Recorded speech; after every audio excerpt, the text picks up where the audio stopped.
Doctor Zakir Naik যেমনে বলে। মাশাআল্লাহ ভাই,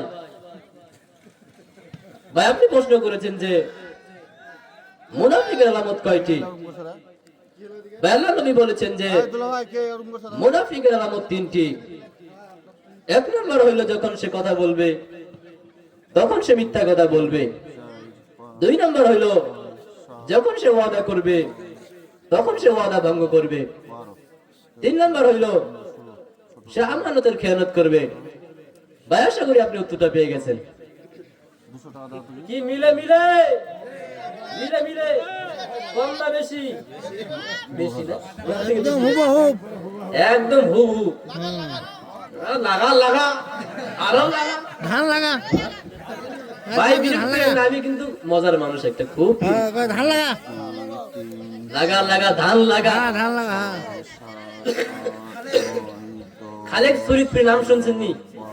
উনি কেমনে বয়ান করে শুনবেন নি? বলেন বলেন।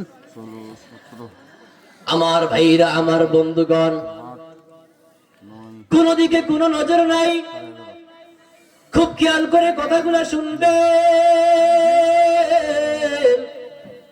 আল্লাহ পাক রব্বুল আলামিন কুরআনুল কারীমে বলেছে, নিশ্চয় যারা ঈমান আনবে এক এবং নেক আমল করবে আমি আল্লাহ তাদেরকে জান্নাতুল ফিরদাউস দান করব। বলেন না সুবহানাল্লাহ। ইন্নাল্লাযীনা আমানু ওয়া আমিলুস সালিহাতি কানাত লাহুম জান্নাতুল ফিরদাউসি নুজুলা। বলেন আল্লাহু আকবার। আল্লাহ বললেন, নবী গো,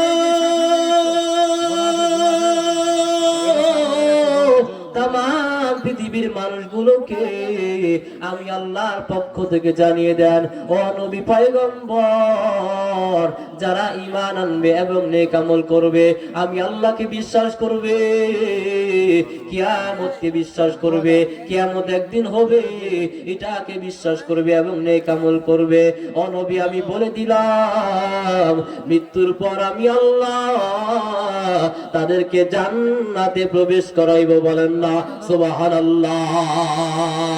আরো জোরে জোরে বলেন না সুবহানাল্লাহ। কি মিলতিছে কি মিলতিছে না? এইটি কোনবো সবাই চুপ।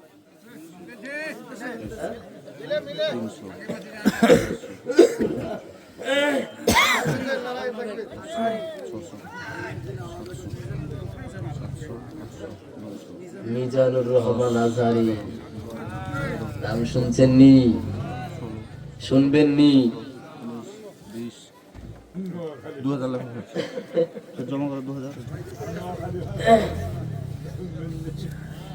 রব্বুল আলামিন বলেন, ইয়া আইয়ুহাল্লাযীনা আমানু তুবু ইলাল্লাহি তাওবাতান নাসুহা।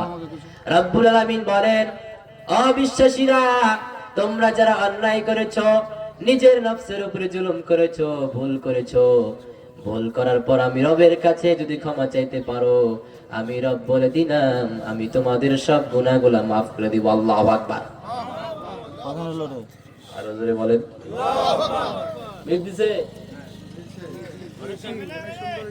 এবার শুনুন, আমির হামজা,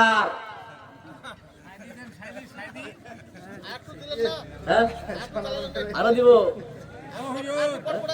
না? চলে যাবে 40 খান 20 টাকা চলে যায়। 41 দিনে 47 47 খান 20 টাকা 47 দিনে আমি হামজা দিবেন। বলেন, আল্লাযীনা কাফারু ওয়া সাদ্দু আন সাবিলিল্লাহি আদাল্লা আমালাহুম। সূরা মুহাম্মদের প্রথম নাম্বার পৃষ্ঠার প্রথম নাম্বার লাইনের প্রথম নাম্বার আয়াত। আল্লাহ রব্বুল আলামিন বলেন, যারা কুফরি করবে এবং আমি আল্লাহ রাস্তায় বাধা দিবে, আমি আল্লাহ তাদের সব আমলগুলো নষ্ট করে দেব। নাউজুবিল্লাহ। পড়েন, আরো জোরে বলেন নাউজুবিল্লাহ। আজকে আমাদের সমাজে কিছু পাপী নেতা আছে, দেখবেন সামান্য ক্ষমতা পাওয়ার কারণে দেখবেন দাম্ভিকতায় এরকম মাহফিল গুলোকে বন্ধ করে দেয়, দিনের কথা বলতে দেয় না। এমন মানুষ আছে না নাই? আরো জোরে বলেন। আল্লাহ তাআলা এটাই বলতেছেন, তোমরা যদি কুফরি করো এবং আমি আল্লাহর পথে বাধা দাও, দিনের কথা বলতে না দাও, আমি আল্লাহ তোমাদের সব আমলগুলো নষ্ট করে দিব। তোমরা যত বড় হাজী সাহেব হও না কেন, যত বড় নামাজি হও না কেন, আমি আল্লাহর পথে বাধা দিলে তো সব আমল নষ্ট করে দেব। নাউজুবিল্লাহ বলেন। হচ্ছে